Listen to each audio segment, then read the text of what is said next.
Cannot believe I'm saying this, but we're going to compare Cole Palmer and Mohamed Salah. I'm going to try and keep my bias out this because the stats are actually quite similar in all fairness to Palmer. 33 goals for Palmer, 31 for Salah. This is since the beginning of the 23-24 season.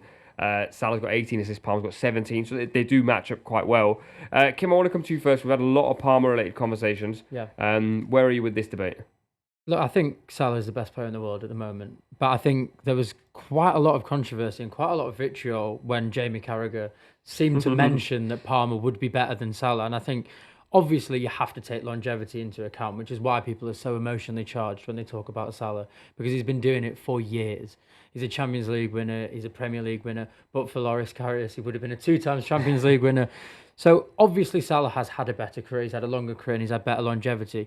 Over the last year or so, I don't think he's been that much better than Palmer. I think Palmer's been a complete breath of fresh air. And I know we spoke about it. I think my first video that I did for Football Forecast was when Palmer had just left City. Yeah. And I said, yeah, good riddance. He's not good enough. He's not strong enough. He shouldn't be in the team. And where he's come from is just exceptional. I don't understand where this came from. I didn't see it. Obviously, Pep Guardiola didn't see it. And I do think that when you're comparing players, I think a lot of the time, especially football fans of our generation who have like quite a lot of nostalgia attached to it, I do think that the eye test and like the way we feel when someone gets the ball is quite important. And I think when Salah gets the ball, there's an air of inevitability. But as a non-Liverpool fan, I don't get hugely excited when he's on the ball because I kind of know what he might do or expect what he's going to do. And maybe that's because his expectations are so high. But with Cole Palmer, when he gets on the ball, it's like kind of edge of your seat stuff. You don't know what he's going to do. I think he's got a few more tricks probably in his bag than Salah. I think he's probably better suited to play in different positions than Salah. I think he could play in midfield, as we saw last year, and excel. So I think Palmer's obviously a little bit more exciting to watch. I think comparing them at the moment is a little bit disrespectful to Salah because he's one of the greatest players to ever play in the Premier League. But over the last year, I think it's pretty neck and neck. I think what Kim said there is valid in that nostalgia or the way that a player makes you feel.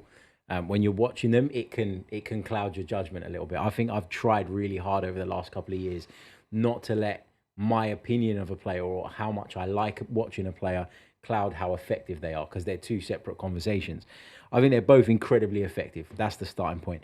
For me, Salah has never really been the most aesthetically pleasing forward. I've never felt that way watching Mo Salah play, but take nothing away from him. The guy's a superstar. He's incredible. He's unbelievable. And you know, he deserves to be spoken about among the very, very elite. Where I will still stick with Salah in this conversation, though, is that for me, he's been doing it at the really, really top level for such a long time. Cole Palmer emerged, and this is to take nothing away from him, but he emerged as a star in a really bad team. Yeah. And he's established himself as that star. And to his credit, he's continued on that path and he continues to deliver. So he's on his way to maybe Mo Salah levels, but he's not Mo Salah yet. I think also the debate over the last 18 months, as Jamie Carragher, I think, said, and fans, rightly or wrongly, were fuming. I think to compare the two is not disrespectful or respectful to either. But I think when you look at Salah and the level he's at and the team he's doing it for, Salah's doing this in a title race every game, in a Champions League, at home to Madrid, at home to City. And with all due respect to Cole Palmer, he's scoring 2 pens against Tottenham, and Tottenham have capitulated. So I think the levels like that there's probably only like 4 or 5% difference between competing right at the top of the league and being like potential contenders. But the fact that Salah's doing it right at the top and he's the best player in a team full of world-class players, for me, makes him the most inevitable and the best player that I've seen in such a long time. I guess the interesting thing with this conversation is I think it is quite personal. It's what you take to mean the best player. So I often have conversations, especially like when we were talking about Phil Foden or Saka. Well, Saka's more consistent than Foden. But the same way with Palmer and Salah, Salah's more consistent. But who do I think is technically a better footballer? Who could play for more teams and have more impact in more different positions? Who is technically better? And I would say that Cole Palmer is technically better than Mo Salah as a footballer, but if not as effective. In your mind, is technical dribbling?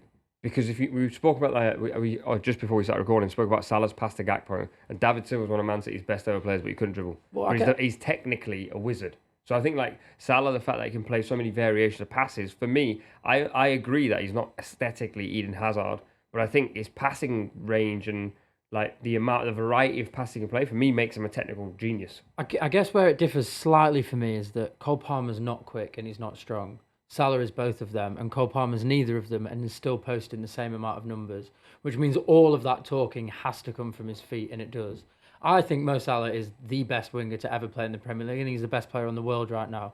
I'm just trying to add to the conversation that I think technical ability is important, and I do watch Palmer, and I think there are very few who I've seen who have that technical ability. Very, very quickly, Bukayo Saka is not on the sheet in front of me. Producer, need to work better, let's be honest. Saka, where is he in this debate, and why isn't he ever in these debates?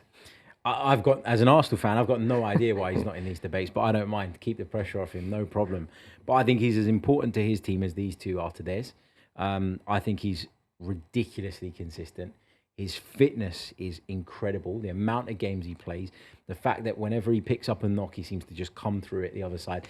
I think he's just an incredible young player. Even it was weird saying young player because he's been on the scene for such a long time. But I think he's well worth being in this conversation. He's good value for this conversation. And I feel disrespected, actually, that he's not.